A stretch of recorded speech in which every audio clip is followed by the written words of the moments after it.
Film diawali dengan memperlihatkan seorang pemuda bernama Jesse Ryan yang baru saja memasuki sebuah penjara di Australia untuk menjalani 6 bulan masa tahanan karena sebuah pencurian kecil yang telah ia lakukan. Sambil berjalan, Jesse menyaksikan betapa keras dan mengerikannya kehidupan di dalam penjara.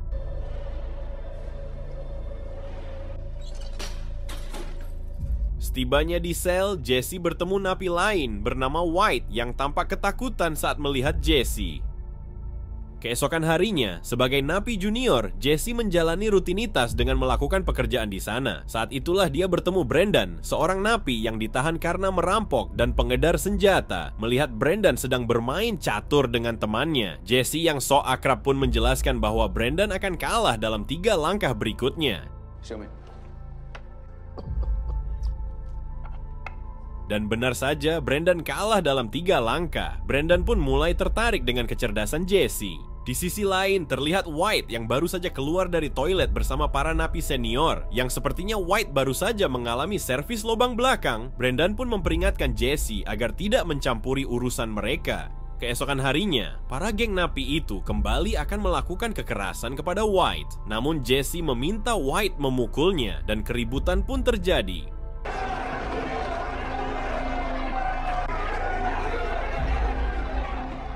Dengan bantuan para petugas penjara yang melerai mereka, Jesse pun berhasil melindungi White dari ancaman para geng cabul itu. Setelah menyaksikan hal itu, Brandon semakin tertarik dengan kecerdasan Jesse menganalisis situasi. Sebagai hukuman atas kesalahan yang ia lakukan, Jesse harus menjalani isolasi di bawah panas matahari. Namun saat masa pengasingan itu berakhir, Jesse masih melihat White yang diganggu oleh para geng. Brandon pun kembali mengingatkannya untuk berhenti menjadi sosok pahlawan. Singkat cerita, pada malam harinya Jesse dikejutkan dengan White yang mencoba bundir. Mungkin karena sudah tak sanggup menghadapi siksaan para geng. Meski para penjaga segera datang, White pun tetap tak terselamatkan.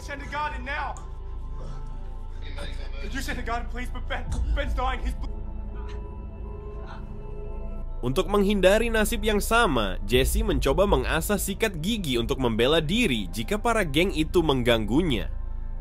Ternyata benar apa yang Jesse pikirkan, para geng itu mulai menargetkannya sebagai calon pelampiasan berikutnya. Namun Brandon segera menolongnya. Brandon dan anak buahnya tak segan-segan menghajar para geng cabul itu, bahkan menjatuhkan salah satu dari mereka.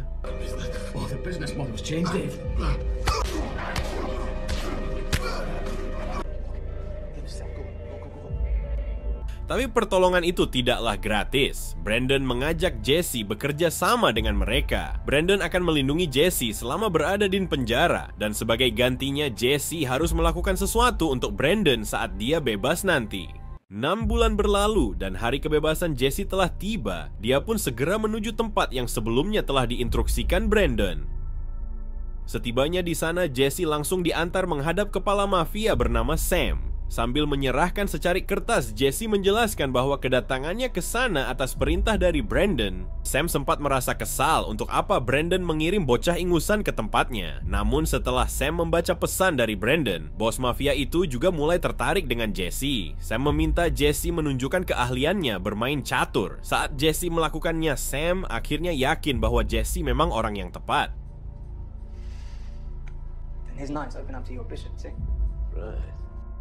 Sam lalu menghadiahkan Jesse koper berisi semua yang Jesse butuhkan, serta sebuah apartemen mewah sebagai tempat tinggalnya.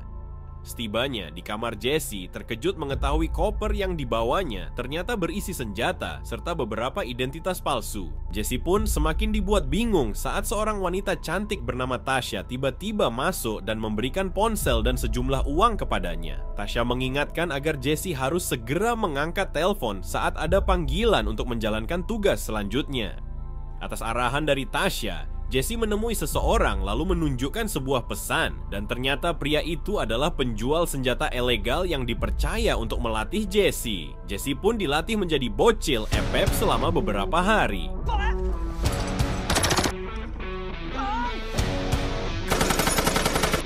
Setelah menyelesaikan latihannya, Jesse menerima telepon untuk menjalankan sebuah misi. Jesse diminta menyewa sebuah helikopter. Setelah mulai mengudara, Jesse mengancam pilot untuk menuruti semua kata-katanya, lalu memerintahkan pilot menuju titik koordinat yang telah dia persiapkan. Di sisi lain, Brandon dan teman-temannya menyandera kepala sipir penjara dan berhasil tiba di depan gerbang.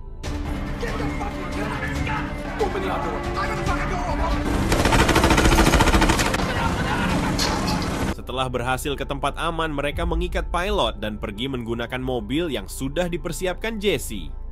Mereka pun langsung berangkat menuju markas Sam. Di sana Sam dan Brandon membicarakan rencana besar mereka. Rupanya Sam menugaskan Brandon melakukan aksi perampokan di sebuah tambang emas besar dengan perkiraan emas batangan bernilai triliunan, dan Jesse yang cerdik dipilih untuk membantu Brandon. Beralih ke Jesse yang tengah menikmati suasana pesta bersama Tasha. Saat mereka saling berkenalan lebih jauh, datang keponakan Sam bernama Josh. Josh yang tak kenal sopan santun dan memang tak menyukai Jesse terus mengganggunya. Jesse dan Tasha pun memutuskan pergi meninggalkan pesta itu dan memilih menikmati malam di sebuah restoran. Terlihat Jesse dan Tasha mulai semakin akrab dan nampaknya benih cinta sudah mulai tumbuh di antara mereka. Keesokan harinya, kabar kedekatan Jesse dan Tasha sampai ke telinga Brandon. Dia lalu memarahi Jesse karena cinta dan perasaan akan menghambat apa yang akan mereka lakukan nanti. Jika Sam mengetahui kedekatan mereka, Sam akan marah dan bisa menghabisi Jesse. Mereka akhirnya tiba di tambang emas yang menjadi target perampokan. Sambil mengamati situasi di sana, Brandon menjelaskan bahwa pintu ruangan peleburan emas memiliki sistem keamanan yang sangat canggih dan mustahil untuk dibuka dari luar. Dan tugas Jesse adalah masuk melalui cerobong asap dan menahan penjaga agar tidak menekan alarm lalu membuka pintu dari dalam. Setelah menjelaskan tugas Jesse, Sam mendatangi rekannya yang merupakan pembalap profesional untuk membantu pelarian mereka nanti. Mereka melanjutkan skema perampokan yang telah direncanakan. Namun, lagi-lagi keponakan Sam mengganggu Jesse hingga keributan kembali terjadi. Brandon pun akhirnya mengusir mereka. Jesse lalu pergi menemui Tasha dan mereka menghabiskan malam bersama. Jesse berjanji kepada Tasha bahwa setelah mendapatkan bagian emasnya, dia akan membawa Tasha pergi ke tempat yang jauh.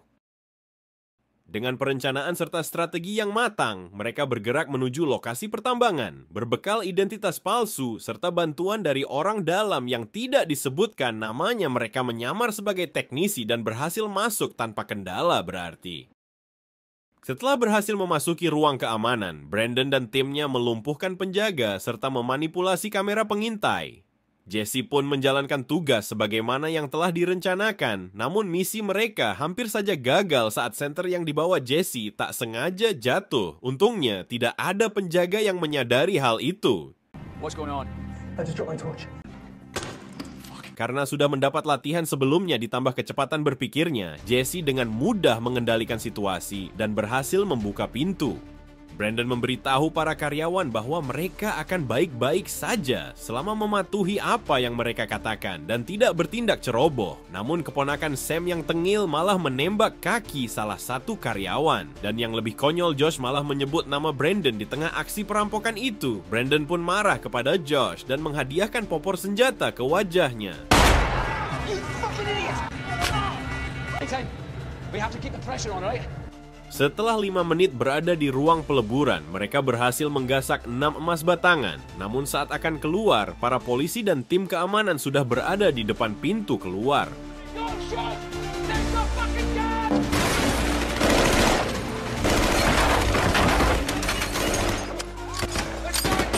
Setelah terlibat aksi baku tembak, mereka pun berhasil masuk ke mobil.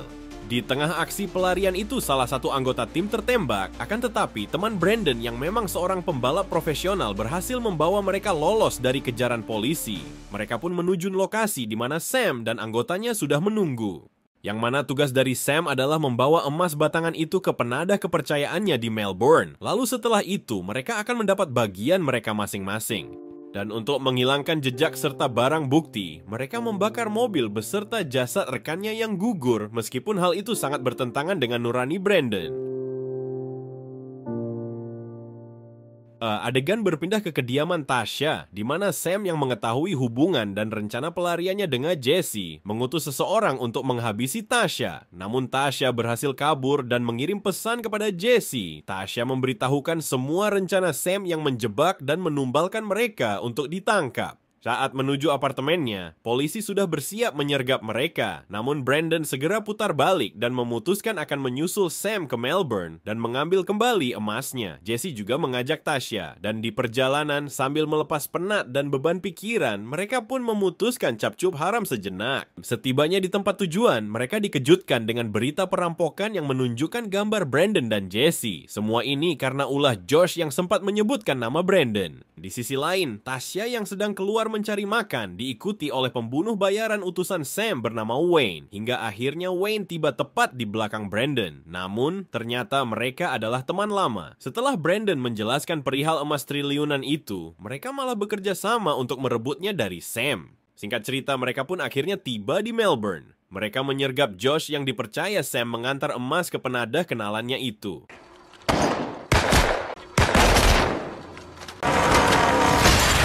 Setelah menghabisi semua orang-orang Sam, kini tinggallah Josh seorang. Setelah mendapat tekanan dan siksaan dari Brandon, Josh pun akhirnya terpaksa buka mulut. Setelah mendapatkan kembali emasnya, mereka lanjut mendatangi Sam dan mengakhiri semua ancaman yang akan mengintai mereka di masa depan. Who moved this?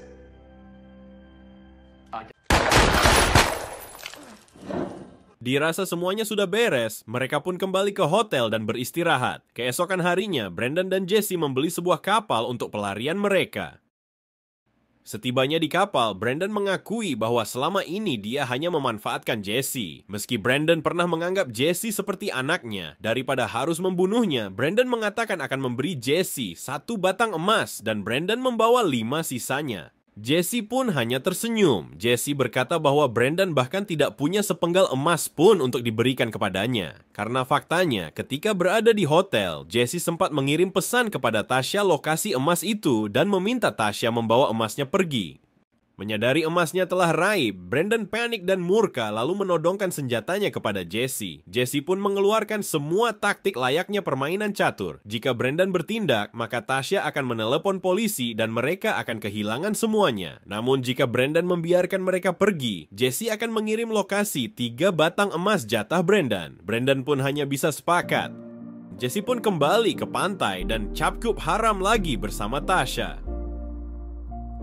Sementara Brandon yang kembali ke hotel malah tertangkap dan kembali mendekam di penjara. Film pun diakhiri dengan memperlihatkan Brandon yang mendapat surat dari Jesse. Jesse mengirim lokasi emas itu dan berpesan, jika Brandon bebas, nanti jangan sampai lupa menjenguk keponakannya. Oke guys, gimana nih filmnya, seru kan? Seorang pemuda maling yang hobi catur tiba-tiba jadi sosok overpower. Paket lengkap sini film, mulai dari kekejaman penjara hingga baku hantam rampok-rampokan yang mendebarkan, bahkan adegan yang sudahlah. Jangan lupa subscribe.